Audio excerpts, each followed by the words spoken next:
जय जगन्नाथ जय जगन्नाथ जय जगन्नाथ मु प्रिंस भाई आपन स्वागत करछि हमर चैनल को आसंतु आज एक सुंदर कथा पर हम आलोचना करिबा आज जो कथा पर आलोचना करिबा से होछि महालय श्राद्ध आमे समस्त जानि छे जे आश्विन मास कृष्ण पक्ष प्रतिपदा ठारू आश्विन मास कृष्ण पक्ष अमावास्या पर्यंत जो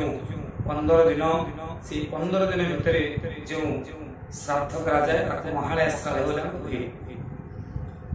जो महालय श्राद्ध हुए ये महालय श्राद्ध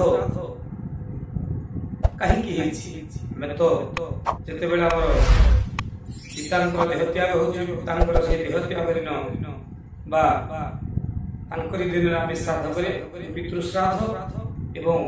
जो दिन माता चली जानती से दिन को आम मातृश्राद्ध बोली कहू किंतु ये जो महालय श्राद्ध आर कारण मुख्य कारण होछि सुनतु एक कथा अछि जेते बेले दानवीर कर्ण दुर्योधन बंधु दानवीर कर्ण बा मित्र जेते बेले देहत्याग कले देहत्याग पर से मृत्यु लोक जाई पहुंचले मृत्यु लोक पहुंचवा बेले समस्ते दानवीर कहले मृत्यु लोक समस्त व्यक्ति माने एवं बहुत गुड़िए जीवन मध्य से धन सोना एवं पदार्थ गुड़िए दान प्रत्येक प्राप्त समय पिता सूर्यदेव प्रणाम जी आसी जहाँ मांगी समस्त द्रव्य सुना रूपा द्रव्य सब दान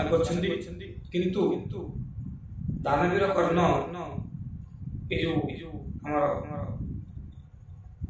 अन्न श्राद्ध को उपेक्षा अन्न दान को उपेक्षा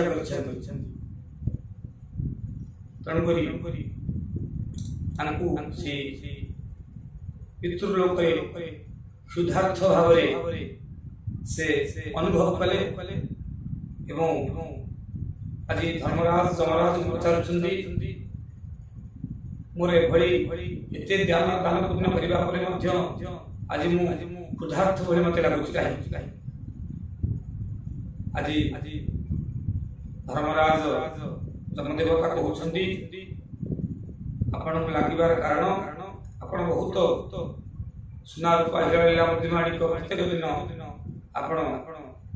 सूर्य देवता प्रार्थना पर जी जहाँ मांगते दान करते किंतु ये जो अन्नदान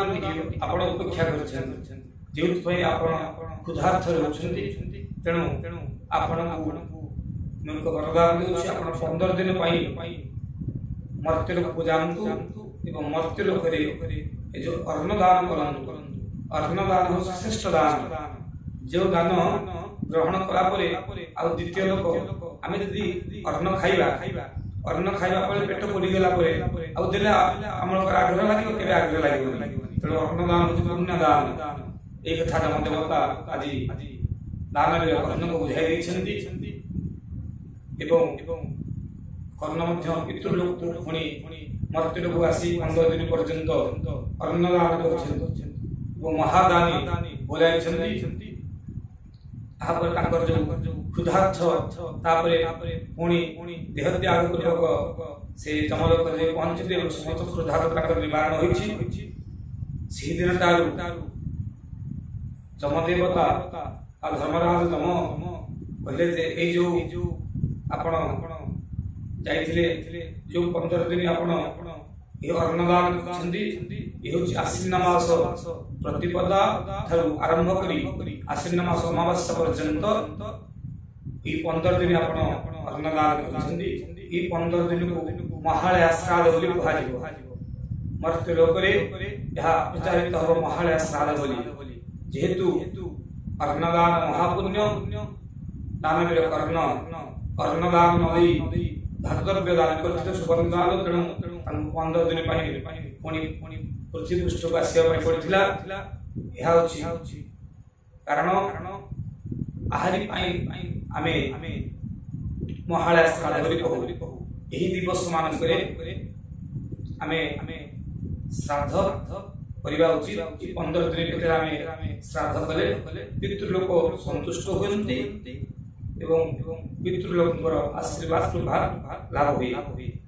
ଜୟ ଜଗନ୍ନାଥ। ଯଦି ଆପଣ ଏ କଥାଟି ଭଲ ଲାଗିଥାଏ ଆପଣ ଆମର ଚ୍ୟାନେଲ ସବସ୍କ୍ରାଇବ କରିବେ, ପିତୃପରୁଷଙ୍କର ଆଶୀର୍ବାଦ ଲାଭ କରିବେ। ଜୟ ଜଗନ୍ନାଥ, ଜୟ ଜଗନ୍ନାଥ, ଜୟ ଜଗନ୍ନାଥ।